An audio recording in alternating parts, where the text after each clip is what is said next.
Hermanos, es un estar de nuevo en clases, aunque ahora por este medio virtual, y esperemos que se puedan tomar con seriedad las clases.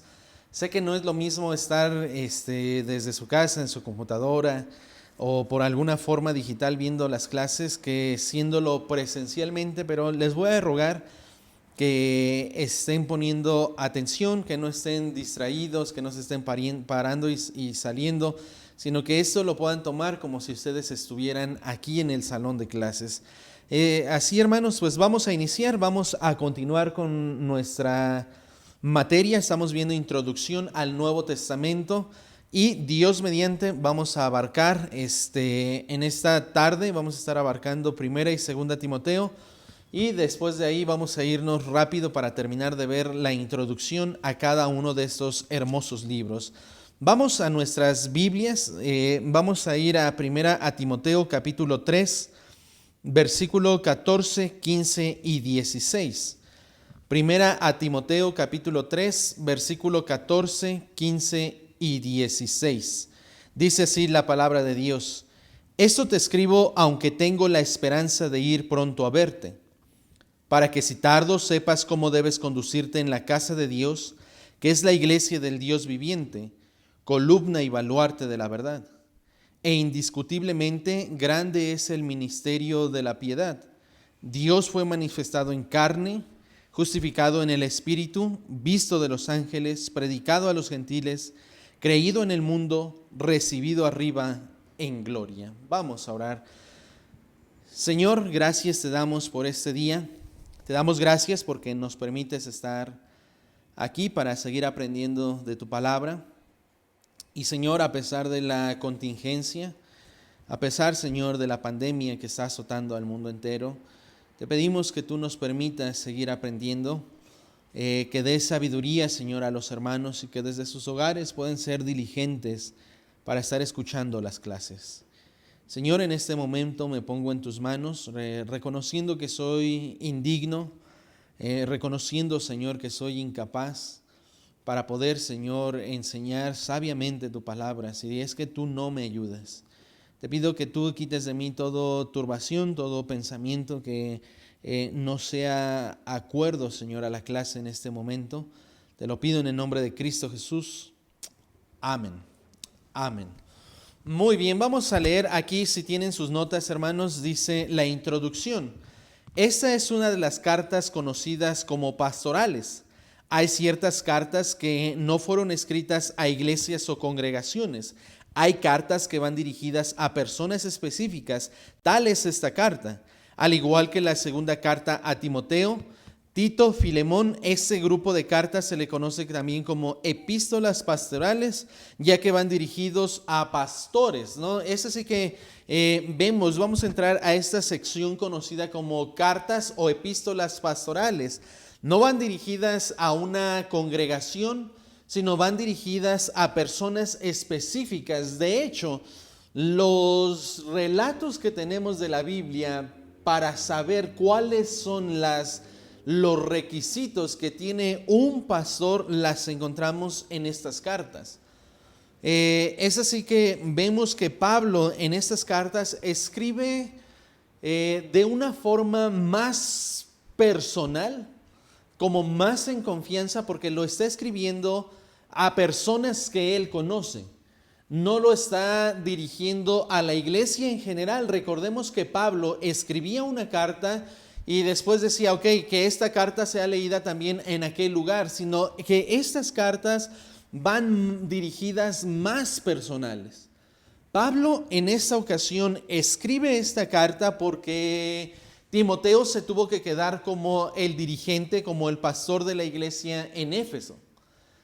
No había de más, no había de otra, y tuvo que dejar a Timoteo, un joven aprendiz, un joven predicador, un joven en los caminos del Señor, lo tuvo que dejar establecido como el dirigente de aquella congregación. Es así que Pablo viene y le escribe una carta enseñándole cómo es que tenía que dirigirse en la iglesia, en la casa de Dios, que es la columna y baluarte de la verdad. Dice el párrafo 2 de la introducción: esta carta es escrita con el interés de que pudieran tener un mejor orden en el culto.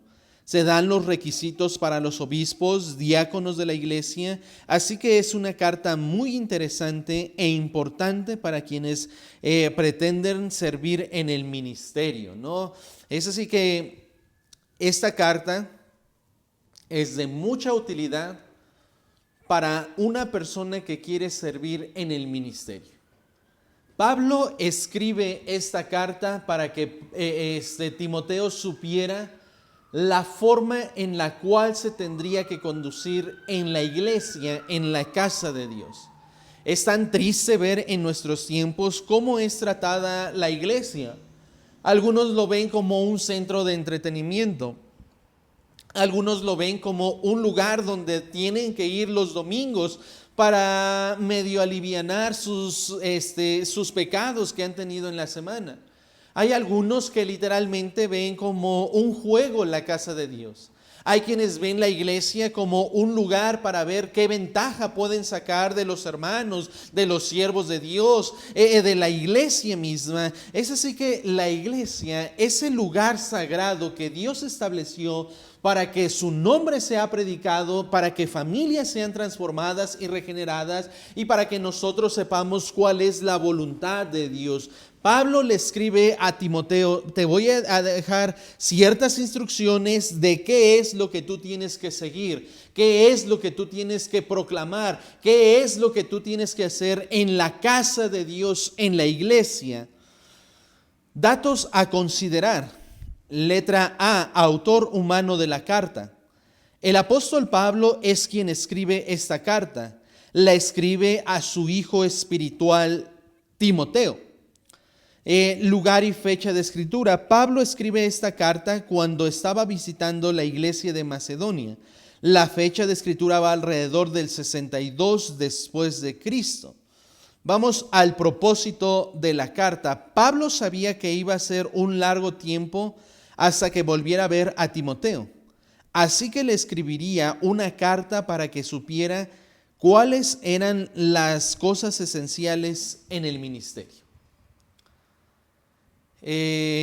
Uno de los pasajes favoritos personales en la Biblia es para que si tardo sepas cómo debes conducirte en la casa de Dios, que es la iglesia del Dios viviente, columna y baluarte de la verdad. Pablo le escribe a Timoteo: ¿sabes qué? Si tardo, te estoy escribiendo y te estoy dejando toda esta carta para que sepas tú qué es lo que tienes que hacer.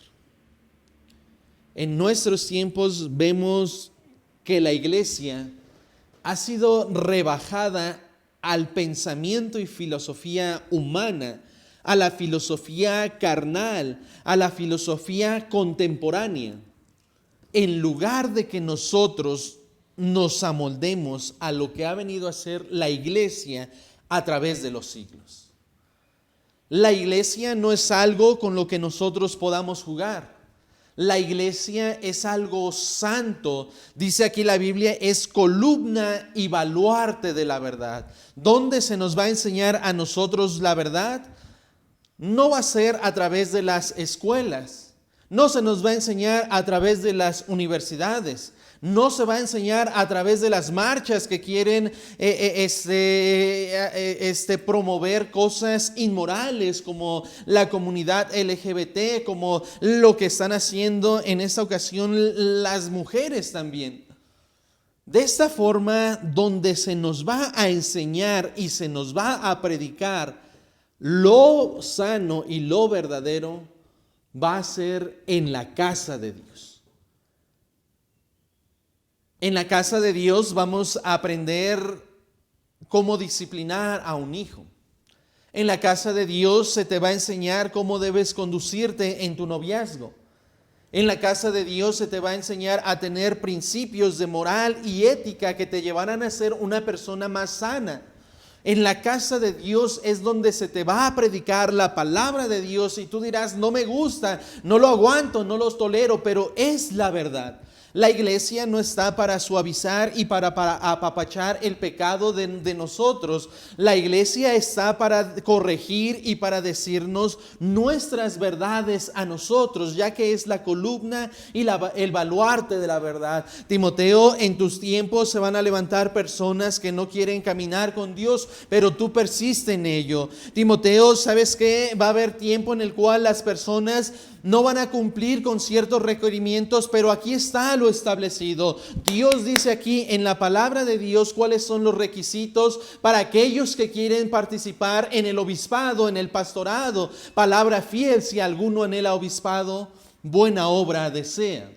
Pero es necesario esto y aquello, y ahorita nos vamos a adentrar a las enseñanzas principales de esta carta. Es así que esta carta, Pablo la escribe con el propósito, dice aquí, Pablo sabía que iba a pasar un largo tiempo sin que viera a Timoteo, así que le escribe una carta para que supiera cuáles eran las cosas esenciales en el ministerio. Recordemos que Pablo, bueno, déjenme ver aquí sí vamos a verlo de una vez. Recordemos que a los judíos se les consideraba jóvenes desde una edad, 16, 17 años, podría ser hasta los 30 e inclusive 35 y 40 años. No es como en nuestros días que decimos, pues es un joven de 15, 18 años, 20 años, 22 años, ya consideramos a alguien más maduro de los 25 para arriba, pero para los judíos un joven era clasificado, entraba en la clasificación de un joven e inclusive hasta los 40 años.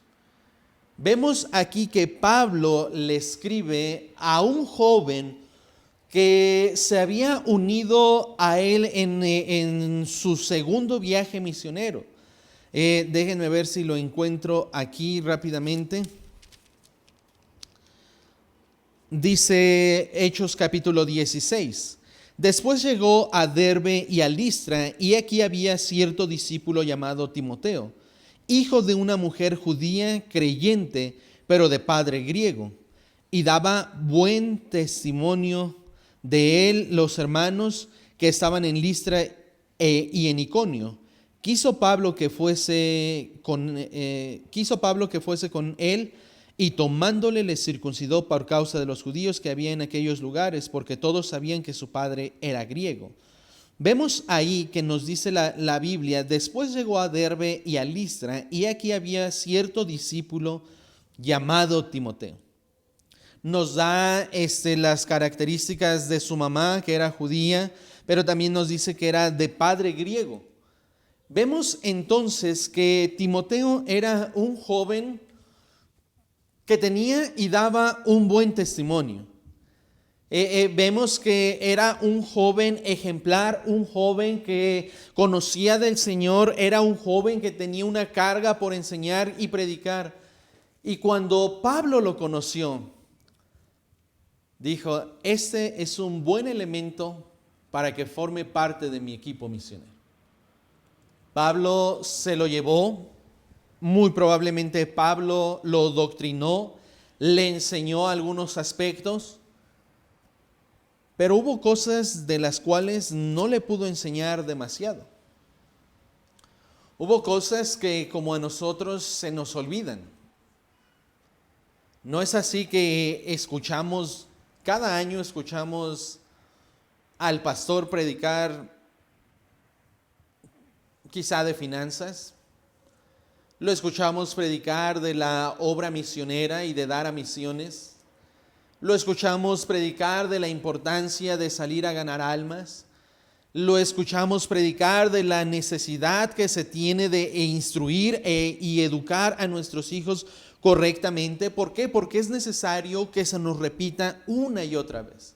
Así como es necesario que cuando menos una vez en el año leas la Biblia. ¿Y por qué la tienes que volver a leer? Porque tienes que recordarte de ciertos aspectos. A Timoteo, aunque había sido instruido a los pies nada más y nada menos del gran apóstol Pablo, vemos cómo es que tenía aún la necesidad de que se le recordasen algunos aspectos. ¿Por qué? Porque cuando uno está en el ministerio, en ocasiones hace falta que se nos recuerde lo mismo. La iglesia aquí tiene conferencias, bueno, en este año no será posible, pero cada año han sido durante ya algunos años, muchos años han sido constantemente con las conferencias de liderazgo. Vienen muchos pastores, predican y enseñan a algunos pastores. Y uno dice, sí es cierto, no me recordaba de aquello. ¿Por qué? Porque es necesario que se nos vuelvan a enseñar los aspectos doctrinales de la Biblia. Ya sea que sea por alguna predicación, por algún curso, leyendo la palabra de Dios. Y es necesario volver a escucharlo y escucharlo y escucharlo y escucharlo. Esa es la vida cristiana, seguir aprendiendo, seguir recordando aspectos que ya habíamos olvidado. Y es así que Pablo, aunque sabía que Timoteo era su hijo espiritual, había visto muchos milagros, había visto cómo habían iniciado una iglesia, había trabajado codo a codo con el apóstol Pablo. Vemos cómo es que Pablo sabiamente le escribe a un joven que si no tomaba las cosas con madurez, el ministerio que iba a tener este joven se iba a corromper. Se iba a dividir, se iba a venir para abajo, iba a pensar, a empezar a tomar consejo de personas no tan fieles a Dios. Iba a empezar a ver cómo es que las personas, si no predicaba fielmente la palabra de Dios, ellos iban a permanecer en los caminos de Dios. Y es así que entonces Pablo le escribe esta carta con el propósito de enseñarle qué es lo que él tenía que hacer en la iglesia. El tema de la carta, el tema central de esta carta es la administración de la iglesia local. Aunque no es una carta dirigida a una iglesia, las enseñanzas van dirigidas al orden de la iglesia. Es decir, vemos que Pablo escribe a la iglesia de Colosas porque se estaba introduciendo el gnosticismo. Ataca un problema. Vemos cómo a la iglesia de Roma los doctrina y les dota de la doctrina de la salvación. Vemos cómo a los corintios ellos estaban viviendo impíamente, carnalmente, no estaban haciendo lo correcto, y Pablo les escribe que eran unos niños espirituales. En este aspecto, aunque la carta va dirigida a Timoteo, el propósito de la carta es que la iglesia camine de acuerdo a lo que Dios ha establecido. Es decir, le está escribiendo a un joven predicador, a un joven pastor, para que sepa cómo hacer que la iglesia marche de la forma más sana posible. Y es así que el propósito que tiene Pablo al escribir esta carta: Timoteo, te estoy escribiendo esta carta, estas palabras, estos consejos, para que si tardo, sepas cómo conducirte en la casa del Dios viviente, que es la iglesia, columna y baluarte de la verdad. Ese es el propósito. Enseñarle qué cosas, qué aspectos que tiene que predicar, cómo debe de conducirse. ¿Por qué? Porque la iglesia no es cualquier cosa. La iglesia no solamente, la iglesia no es un centro de entretenimiento. La iglesia no es algo que nosotros podamos rebajar a los pensamientos y filosofías mundanales.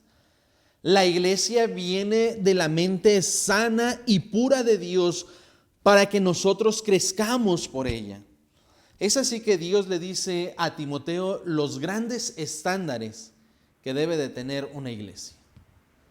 Qué triste es ver que en nuestros tiempos las iglesias son un desbarajuste.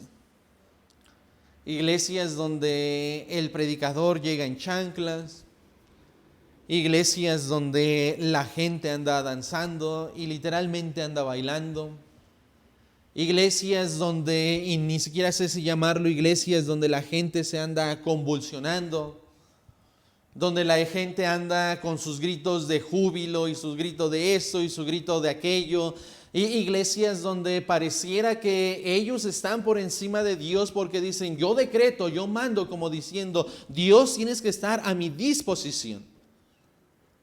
La iglesia es lo más sagrado que nos ha dejado Dios aquí en el mundo para que nosotros crezcamos y para que nosotros caminemos en su verdad y para que nosotros conozcamos su voluntad.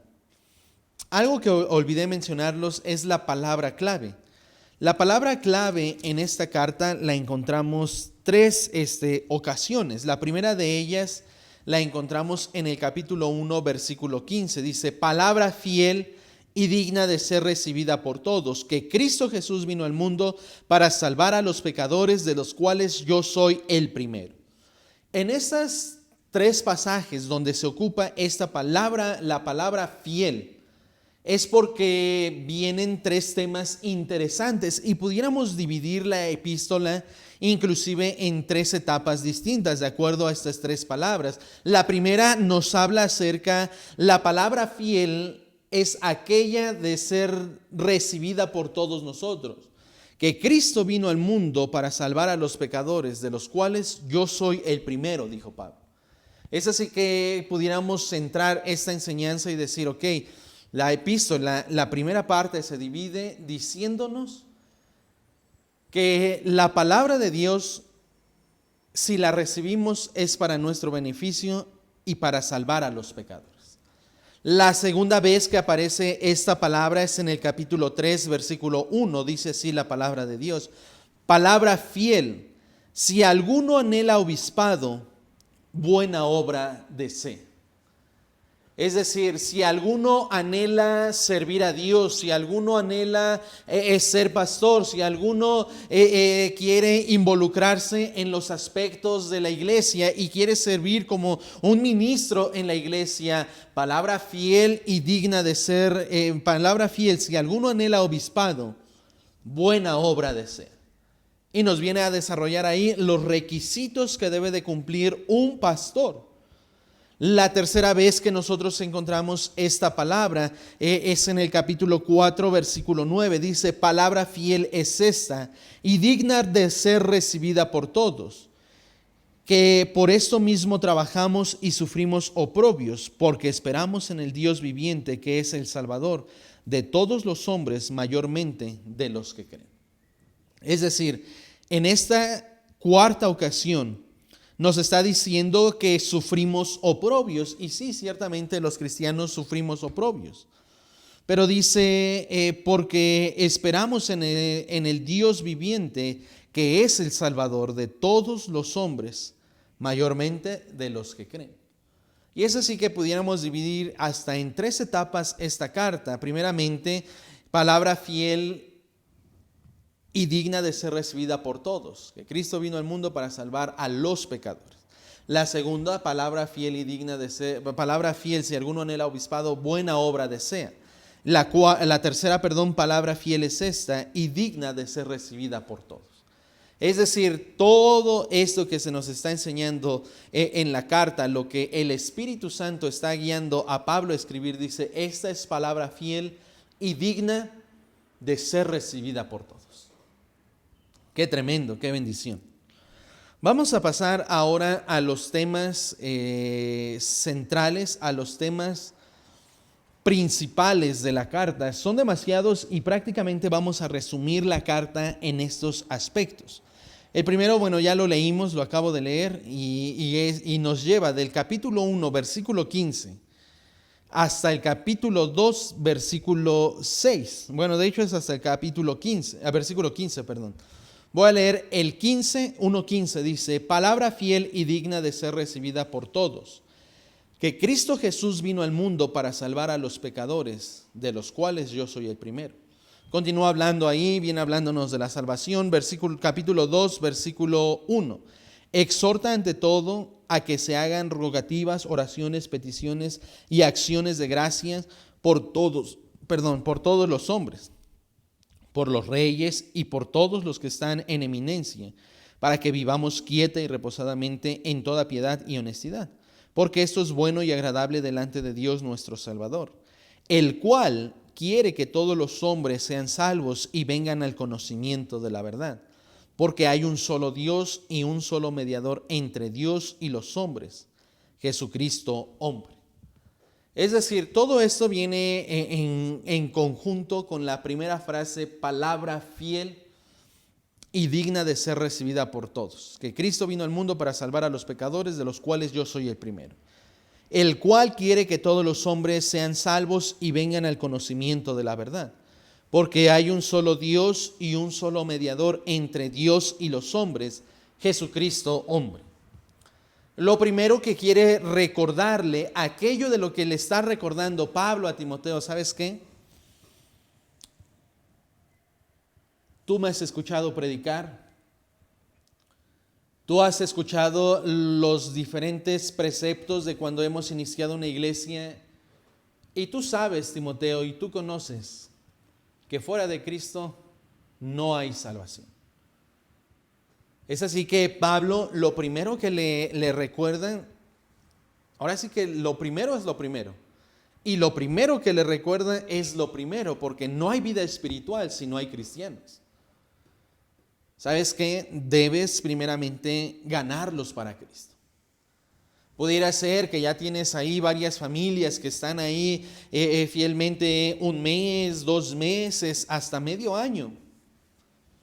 Pero ¿estás seguro que son salvos? Sí, llegan temprano, hasta tienen un ministerio. Pero ¿estás seguro, te has cerciorado de que ellos han recibido la palabra verdadera? ¿De que ellos tienen a Cristo en su corazón? Es así que Pablo le está diciendo, ¿sabes qué, Timoteo? Yo sé que eres joven, yo sé que te quedaste allá y tenías el anhelo de seguir conmigo en las travesías de los viajes misioneros, pero no había más y te tuviste que quedar ahí. ¿Sabes qué? Que no se te olvide lo primero. Háblales de la salvación. Predícales y recuérdales la salvación. No hay otro nombre en el que podamos ser salvos, dice, porque el cual quiere que todos los hombres sean salvos y vengan al conocimiento de la verdad. Porque hay un solo Dios y un solo mediador entre Dios y los hombres, Jesucristo hombre. Vuélveles a repetir, vuélveles a enseñar. Es así que no estaría por demás de vez en cuando a los jóvenes predicarles de la salvación. Los niños les enseñamos y reciben a Cristo como 20 veces.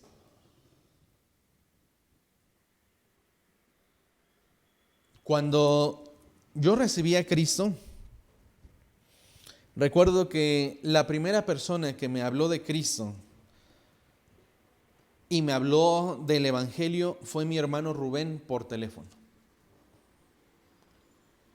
Yo no tomé una decisión ni puse mucha atención,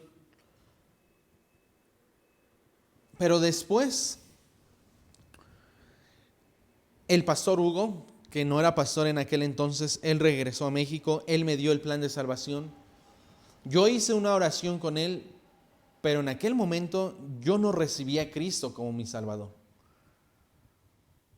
Recuerdo que él llegó y buscó una iglesia y en menos de una semana ya estábamos precisamente aquí en esta iglesia, no estaba en este lugar, pero estábamos ya en esta iglesia y yo recuerdo que llegué a la iglesia y después el pastor hizo una invitación para recibir a Cristo, pidió que alzara la mano quien no estuviera seguro de su salvación y yo alcé mi mano, recuerdo. Porque ni con mi hermano Rubén ni con el pastor Hugo, aunque había hecho una oración, no había sido genuino, no le había pedido a Cristo con todo mi corazón. Llegó el momento en el cual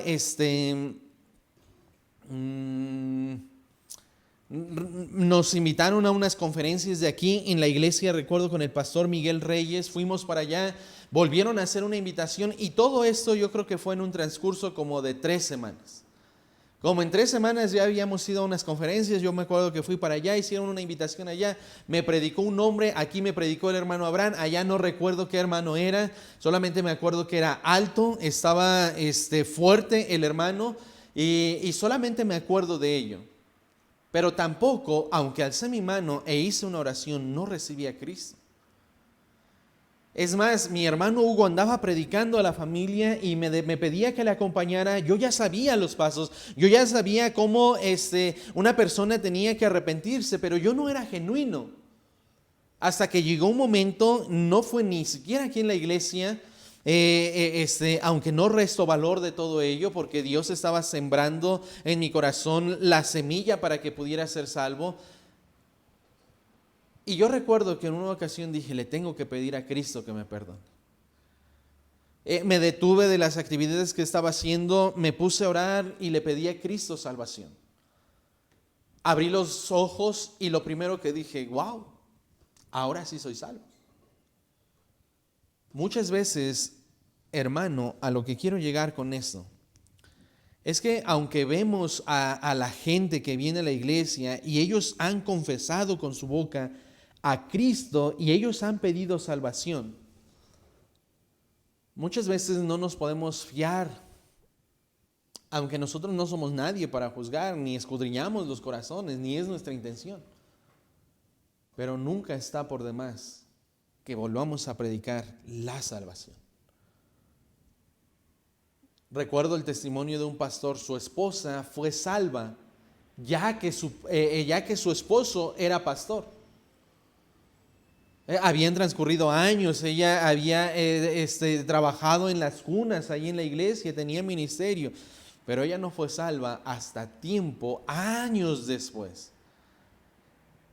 Y es así que, hermanos, no podemos pasar por alto lo primero. Pablo les dice, vuélveles, predícales de la salvación. Palabra fiel y digna de ser recibida por todos, que Cristo Jesús vino al mundo para salvar a los pecadores, de los cuales yo soy el primero. Versículo 16 continúa y el capítulo 2, versículo 4, el cual quiere que todos los hombres sean salvos y vengan al conocimiento de la verdad, porque hay un solo Dios y un solo mediador entre Dios y los hombres, Jesucristo hombre. Es así que, hermanos, debemos de predicar eso en la iglesia y también, como lo hacemos cotidianamente, salimos en los programas de evangelismo y andamos alcanzando a los perdidos. Andamos predicando en las calles, repartimos folletos, diferentes actividades que tenemos para predicarles a las familias. Nos dieron una dirección, nos pidieron que fuéramos a predicar, pues vamos a tal dirección y le hablamos de Cristo a las personas. De esa forma estaremos cumpliendo con lo que es primero. Obviamente, el objetivo principal en la iglesia siempre va a ser glorificar a Dios. Pero necesitamos nosotros predicar el evangelio. Vamos a continuar, si no nos vamos a quedar aquí. Después de esto vienen los requisitos para un pastor y para un diácono. Dice la palabra de Dios 3:1, palabra fiel. Si alguno anhela obispado, es decir, el pastorado, buena obra desea.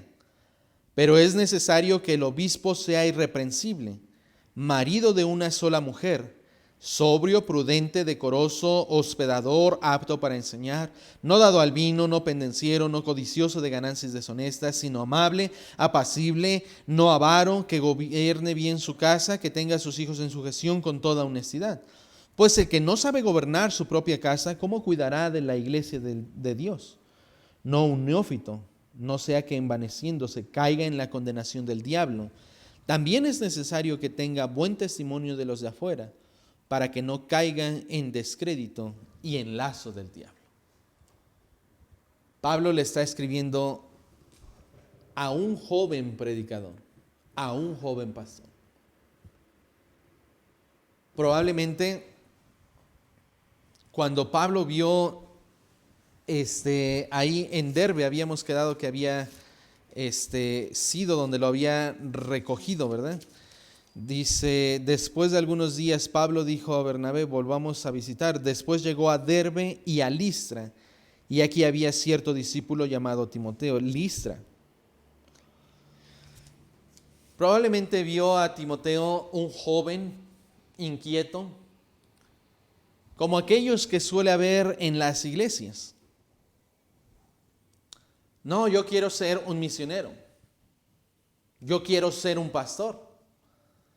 Y probablemente Timoteo predicaba. Timoteo anotaba lo que le enseñaba Pablo. Y le dijo Pablo a Timoteo, ¿sabes qué? Los requisitos son grandes. Sí, yo quiero ser un predicador, yo quiero ser un pastor. Tuvo que irse Pablo y se quedó Timoteo. Se va Pablo, le escribe, le redacta esta carta. Palabra fiel, si alguno anhela obispado, buena obra desea. Vemos en estas cartas de Timoteo que Timoteo desde la niñez había sabido las sagradas escrituras. Probablemente él tenía el anhelo de enseñarle a las personas de Cristo. Cuando vio a Pablo, vio en él un modelo a seguir. Lo siguió, caminaron juntos, estuvieron trabajando unánimemente en la obra del Señor. Pero llegó el momento en el cual se quedó Timoteo y Pablo le escribe: ese anhelo que tú tienes es muy bueno. Palabra fiel, si alguno anhela obispado, buena obra desea. Estás deseando lo mejor, Timoteo. Pero viene lo siguiente: pero es necesario. Un siervo de Jesucristo, un ministro del Señor, debe de cumplir con estas características. Debe de ser irreprensible, marido de una sola mujer, sobrio, prudente, decoroso, hospedador, apto para enseñar. En nuestros tiempos, la gente o los predicadores, muchos de ellos hoy en día, es tan triste y lamentable que no preparan un sermón y dicen: ok, pues Dios me dio esto hace ratito y les voy a enseñar de esto. Cuando uno debe de estar preparado para enseñar, apto para enseñar, no dado al vino. No debes agarrarte del chongo ahí con las personas, no pendenciero, no codicioso de ganancias deshonestas, sino amable, apacible, no avaro, que gobierne bien su casa, que tenga a sus hijos en sujeción con toda honestidad. Pues el que no sabe gobernar su propia casa, ¿cómo cuidará de la iglesia de Dios? ¿No un neófito? No sea que envaneciéndose caiga en condenación del diablo. También es necesario que tenga buen testimonio de los de afuera, para que no caiga en descrédito y en lazo del diablo. Son altos los estándares de un pastor. Debe de ser honesto, sin doblez, debe de ser trabajador, debe de ser sabio al momento de dar un consejo, debe de tener a sus hijos en sujeción, porque ¿cómo vamos a predicar del respeto? ¿Cómo vamos a predicar que los hijos deben de estar sujetos a uno cuando los muchachos son rebeldes? ¿Cómo vamos a enseñarles en la iglesia que los maridos deben de amar a su mujer si el pastor es el que no lo hace? Son grandes las instrucciones. Y Pablo, quizá vino a la memoria aquel momento cuando veía saltar a aquel joven. Sí, yo quiero ser un predicador. Yo quiero ser un pastor. Yo quiero estar en los caminos del Señor. Y tenía un ánimo fuerte. Y Pablo muy probablemente se acordaba: si alguno anhela obispado, buena obra desea. Pero sabes, antes de que tú lo anheles, debes de saber todos los requisitos. Es necesario esto y esto y esto y esto. ¿Y por qué? Porque si no lo haces, vas a caer en condenación y en el lazo del diablo. Es así que los requisitos para un pastor no son nada sencillos. Dios exige pureza de sus siervos. Como en el tiempo de los levitas, cuando Dios dice: ¿saben qué? No No va a estar en el servicio del tabernáculo alguien que tenga nube en su ojo, aquellos que tengan mutilada alguna parte de su cuerpo, algunos que tengan algún defecto. Inclusive Dios decía, ellos no van a trabajar y no van a servir en la casa, en el tabernáculo, en los ministerios del tabernáculo de reunión. Dios exigía de personas que inclusive físicamente estuvieran sanas. En nuestro tiempo Dios exige personas que estén sanas espiritualmente, que presenten la palabra de Dios sin temor. De eso continúa hablando más adelante. Vamos a continuar. Dice, Pablo le escribe y le recuerda a Timoteo de la iglesia como columna y baluarte de la verdad, 3:15, para que si tardo sepas cómo debes conducirte en la casa de Dios, que es la iglesia del Dios viviente, columna y baluarte de la verdad. Es decir, Pablo le dice, si tardo, esto que te estoy escribiendo te va a servir en los aspectos de los cuales tú te tienes que conducir en la casa de Dios. Ya sabes cuáles son los requisitos del pastor. Ya viste que debes de enseñar la salvación. ¿Y todo esto por qué? Porque no podemos perder los niveles de Dios en la iglesia, los estándares valiosos de la santidad de Dios en la iglesia. Capítulo 4, versículo 1 dice, pero el Espíritu dice claramente que en los postreros tiempos algunos apostatarán de la fe, escuchando a espíritus engañadores y doctrinas de demonios, por la hipocresía de mentirosos que teniendo cauterizada la conciencia prohibirán casarse y mandarán abstenerse de alimento que Dios creó, para que con acción de gracias participen de ellos los creyentes y los que han conocido la verdad, porque todo lo que Dios creó es bueno y nada es desecharse si se toma con acción de gracias, porque por la palabra de Dios y por la oración es santificado. Pablo le está escribiendo a Timoteo aquí acerca de la apostasía. Le está diciendo, ¿sabes qué? En los postreros tiempos muchos van a apostatar de la fe. Recordemos que Pablo creía que él estaba en los postreros tiempos. Se recuerdan que dice la Biblia cuando vimos Tesalonicenses, sonará la trompeta, dice, los muertos en Cristo resucitarán primero, luego nosotros, los que habremos quedado, seremos arrebatados. Pablo se estaba incluyendo en este acontecimiento porque creía que Cristo iba a regresar pronto. Ahora han pasado casi 2000 años y Cristo aún no ha venido. Y Pablo le escribe a Timoteo diciendo, ¿sabes qué? En los postreros tiempos muchos van a apostatar. Eso es un tema, híjole, hermano, tan bueno, pero tan triste a la vez. La Biblia nos habla de la apostasía y nos dice que la puerca lavada vuelve a su cieno.